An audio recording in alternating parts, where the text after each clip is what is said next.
Hey everyone, Kyle once again, and welcome back to another movie review and another revisit review, I would say. Now I'm revisiting another film that, for marking its 20th anniversary as well, because I revisited Air Bud for I revisited did his 20th anniversary review of that, and now I'm reviewing another one which came out on the exact same time as Air Bud did as well, and I reviewed it. Like I said, I reviewed it. It's a revisit, so I already reviewed this film before. You can check the first one out. And this film I just absolutely love. It's another childhood action film for me as well. I love this. I love this film. It's another great action film from the '90s. Another classic action from the '90s. This is one I watched a lot in the realm with Broken Arrow, Under Siege 2, Speed. So those type of old classic action films from the '90s that I just loved growing up watched all the time. And so the 20th anniversary review I'll be revisiting is the classic '97 film Air Force One, starring Harrison Ford, who kicks a lot of ass in this film. So yeah, the 20th anniversary of Air Force One, like by Peter Travers from Rolling Stone. Breathtaking, gripping, nail-biting, edge-of-your-seat entertainment. I got a lot of entertainment for this. I'll agree with that. And this one from the New York Times, a fast-paced, red blood action film movie. It is a fast pace. I would agree with that, and it is bloody. I would say there were you do a lot of good practical blood squibs, which is appreciated.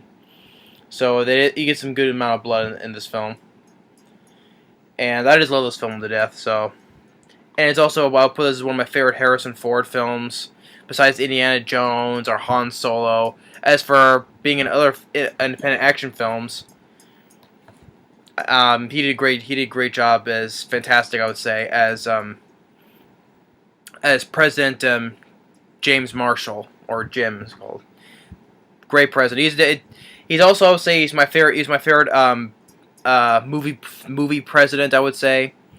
Um, but next second would definitely be Bill Pullman, who played the president in Independence Day. But Harrison Ford, wins me as playing the best president, because he gets to kick a lot of ass in this film. So, and as for the great supporting cast, you have Gary Oldman, who plays a great villain. There he is, right there. He always plays a good villain. I enjoy Gary Oldman, one of my favorite villain roles. Great actor. He was great in this. Glenn Close, who also plays the vice president as well. She did great in this film as well. I enjoy her performance in it as well. Wendy Crewson, who plays the president's wife, she did absolutely fine as well. And as one who plays the president's daughter, Liesl Matthews. As also in the cast, you have William H. Macy, who plays Major. What's his name? Major Caldwell. I enjoy William H. Macy as an actor, so he was good. Nice to see him in the film. Paul Guilfoyle, who mainly knows that plays Brass in the show of CSI. Brass's name. And also he had a little supporting role in Howard the Duck as well, but it was nice to see him in this as well. He plays one of them. He plays the president's White House chief of staff as well, so I liked him in this. Dean Stockwell plays the Secretary of Defense, which he's been in other films as well. I remember him. He was in the second Beverly Hills Cop film. Other people, Xander Berkeley, who is one of the Secret Service agents named Gibbs, which he's the traitorous one. And of course, other films he's been in. He was in Terminator 2. He was the foster parent of John Connor. You know, the T-1000 disguised as the wife, and he gets impaled to the mouth trying to drink milk. And supporting role in the first Taken film, and he's been in a lot of other films too. But also, he was appearing in The Walking Dead. He was the guy who was head of the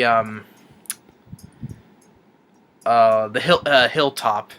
You know, the character Gregory. He was like the douchebag slash coward leader of the Hilltop. So he's in that as well. But he plays as the Secret Service agent named Gibbs who betrays the president. You know, he gets tipped off by the bad guys. Yurgen Prochnow plays General Radek. He's a Russian leader that the bad guys, Gary Oldman, wants to be released from prison. So you got a great supporting, you have a great supporting cast. Oh, and also I forgot one of the supporting, one of Gary Oldman's supporting bad guys. Yeah, also Andrew Divoff. Forgot to mention him. Andrew Divoff, Wishmaster himself in the film, also plays one of the bad guys, and also he was in Stephen King's Graveyard Shift as well.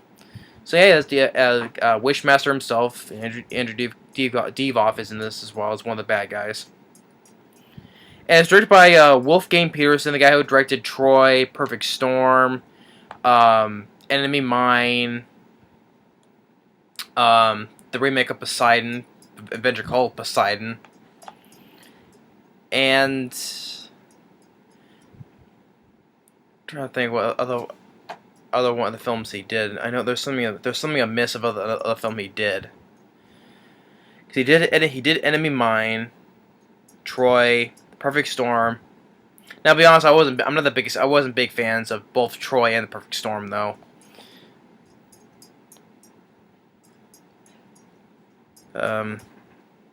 Yeah, he also did Outbreak. That was the one I was forgetting. Yeah, he did Outbreak. That was one with the thriller with the virus and with Dustin Hoffman, Morgan Freeman, Donald Sutherland, Rene Russo, and he also did In the Line of Fire with Clint Eastwood and John Malkovich. But after he did Poseidon, he kind of disappeared. It says he did a film last year in 2016. Probably it's a German film because he's German. But after Poseidon, basically, he just disappeared. But I love Air Force One. And also he also directed the first Neverending Story. That's another one I forgot to say. The first Neverending Story, which I like, and then Enemy Mine. In the Line of Fire, Outbreak. I honestly was not the big fan of Troy or the Perfect Storm, to be honest. And Poseidon, it's a remake. I did a long ago. It was just, But I would say of all the films he's done, it's my favorite film from Wolfgang Peterson. I like Enemy Mine and Neverending Story and Outbreak and the ones we did before this, though. But easily my favorite film of Wolfgang Peterson. And you have a wonderful score by Jerry Goldsmith, which I enjoy. I love Jerry Goldsmith. He's now passed on, sadly. I love Jerry Goldsmith. He's my favorite film composer. I love his score to this film. Great score. And it's very fast paced. Like I said, without the end credits, it's about a 2 hour, basically like a 2 hour film, but it's a very fast paced film. And well, the whole thing is that the Americans, they captured Yurgen Prochnow, General Radek, Russians who are aboard Air Force One. They take control of the plane, and they want the president, so they can use as leverage to release General Radek. But they thought because he thought he went to the escape pod, but he's still there though. And he sees Xander Berkeley betrays them, shoots a few agents and sets off a smoke grenade. And before they got on Air Force One, Harrison Ford delivers a good speech while talking. At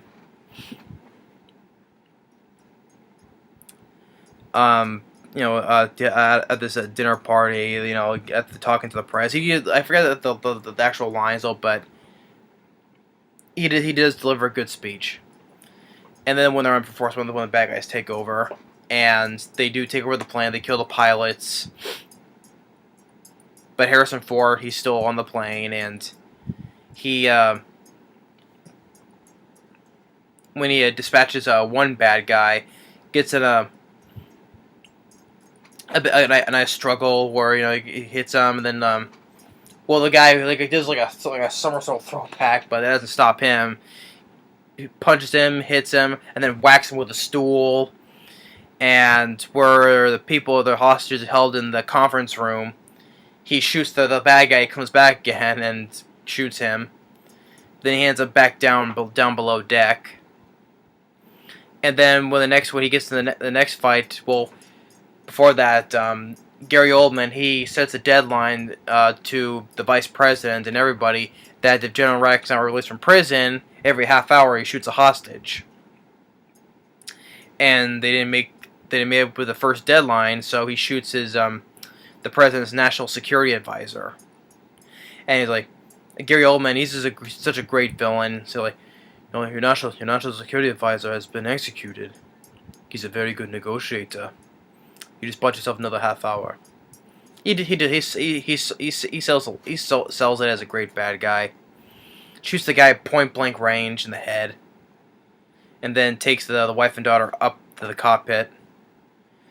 And then Harrison Ford is trying to make a call to the White House, and then when Andrew Divoff starts holds him, and like when he has the phone still online, so he can let and hides it so that the people, the vice president, everybody can listen in, and he's like, listen to me, you know who I am. I'm the president of the United States.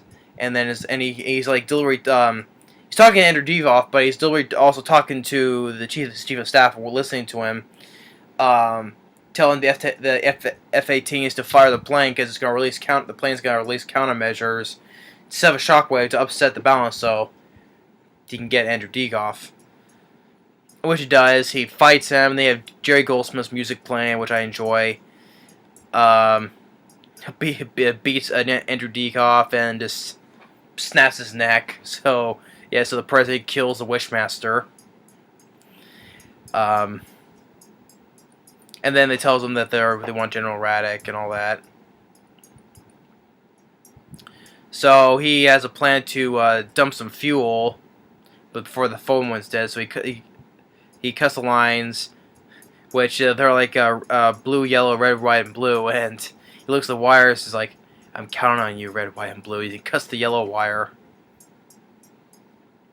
So he's dumping the fuel, and also I forget one of the other bad guys.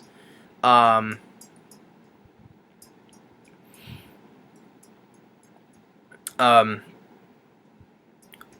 forget what the guy's name is. That he's the guy who appeared in Deep Star 6. He was one of the workmen that the lead lady that I forget her name, that something fell on him, and before the place starts to fill up, he bled to death, and before the thing got filled up.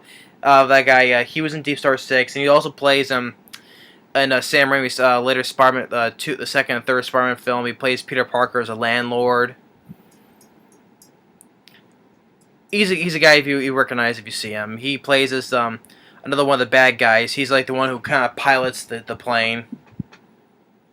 So he goes down there with another guy to reset the fuel lines, and all that distracts when Harrison Ford, he tricks one of the bad guys who was up there. He hears them. It's like speaks in the language. It's like he's dead. Come give me a hand, and he tricks the guy, and then lets them into the conference room where they're being held.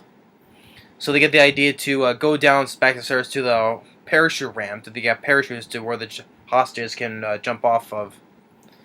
And while also telling the plane that's also going to refuel them to drop to a certain level, not telling, just that's it. And when the bad guys, they go down there once they start parachuting off, he shoots like this thing to open blows the door open. Everyone starts falling off the plane. Some of them without parachutes.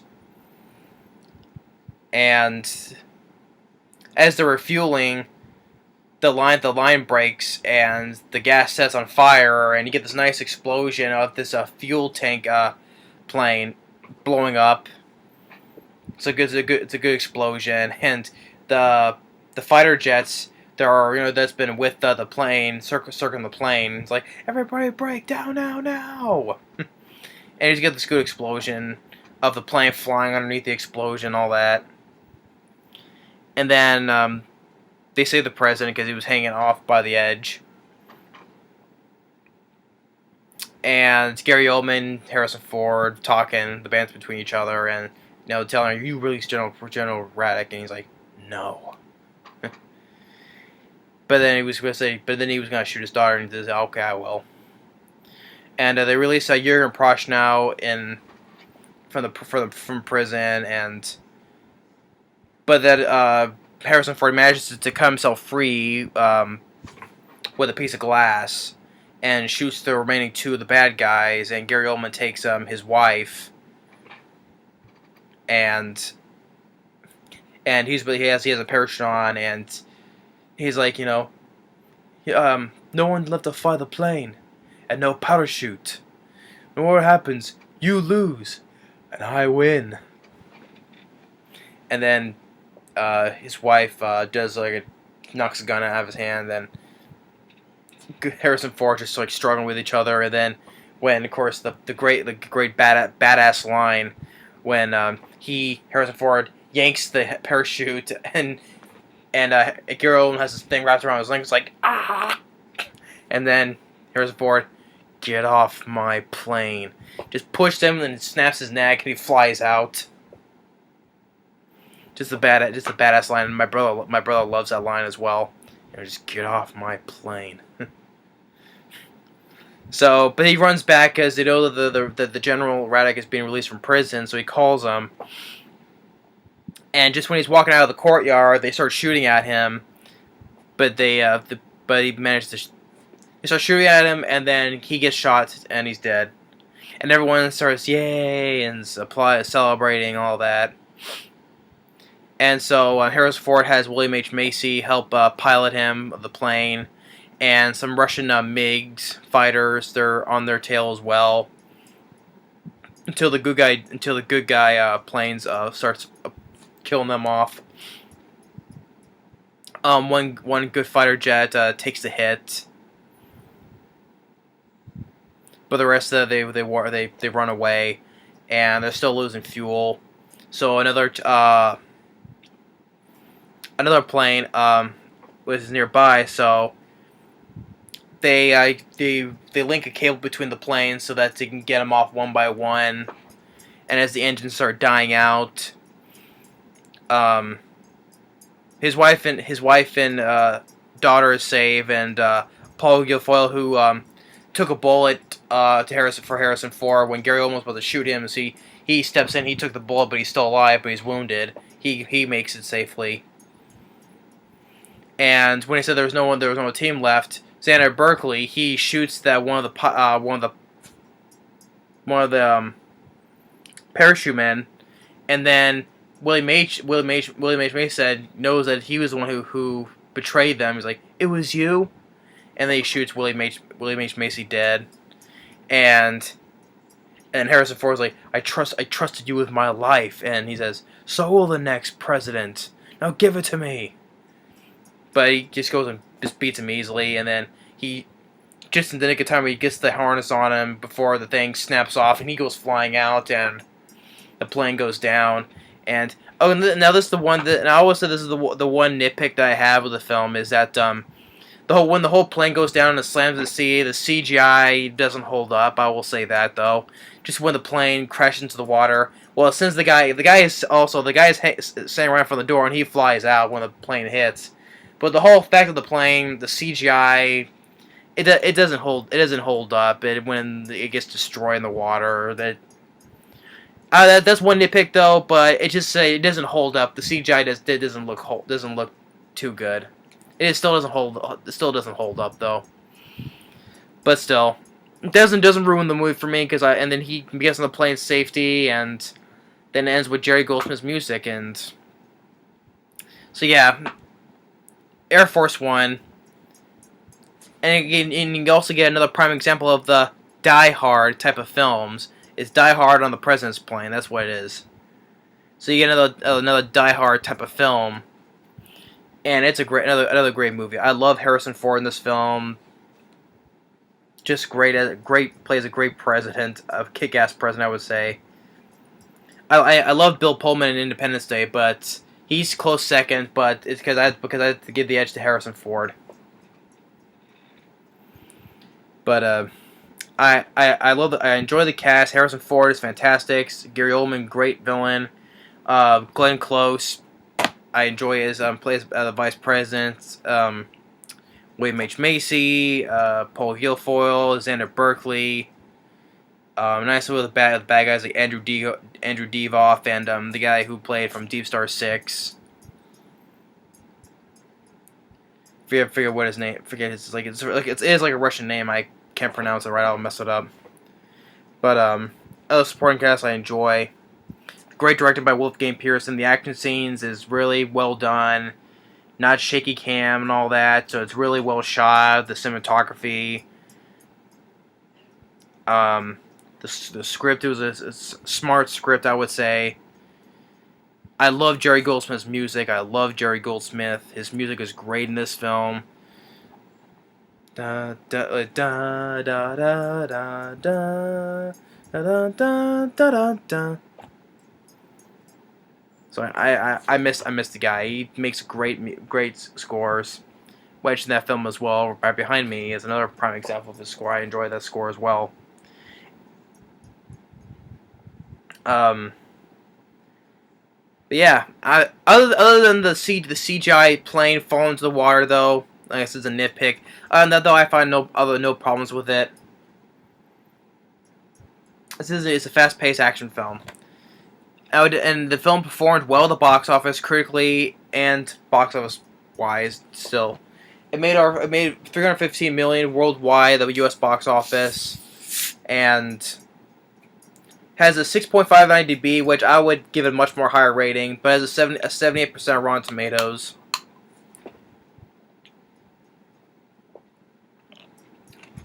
At least it has that. So it was fine financially and critically. But as for features, it just has a trailer and with a commentary with the director, and that's it. No behind the scenes, no making of or interviews. We'll like to have that on the DVD though. But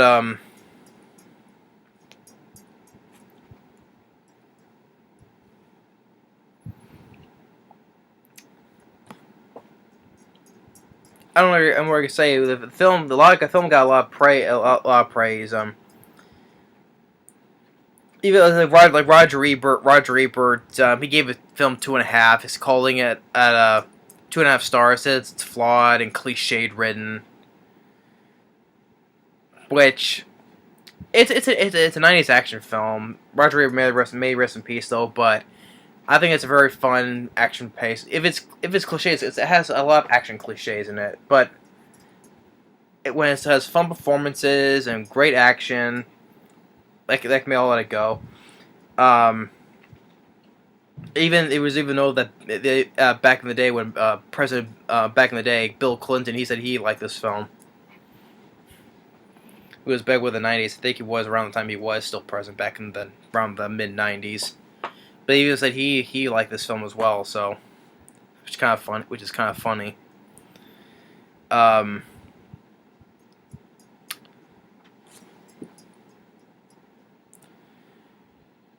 there's another one that says a Wall Street Journal poll in 2016 named Harrison Ford's Jim Marshall as the greatest fictional president. I find that kind of funny as well. Because I would say, yeah, he is my favorite fictional president. The second would be Bill Pullman in Independence Day. And even there was a saying that Donald Trump said that his favorite role of Harrison Ford was Air Force One. So that's another funny thing too. So yeah. But hey. like both, if they both say they agree they enjoy the film, so I do enjoy the film. So yeah, I love this film. It's another classic '90s action film. I just love this film to death, and it's definitely worth deserved for a 20th anniversary movie review. So yeah.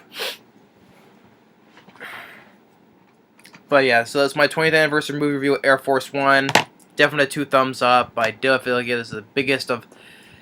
I can't even give this much more praise as enough as it is. It's definitely a great action film. One of my favorite performances by Harrison Ford. Besides Indiana Jones and Han Solo, other characters he's played. One of my favorite performances. So yeah. So I hope you enjoyed me revisiting the 20th anniversary movie review of Air Force One. If anyone's not seen this film, please check it out. I highly recommended it. You won't be disappointed. So yeah, if you want to see a president kick ass, this is the film for you. So yeah, so thanks for watching and stay tuned on the next movie review. Later.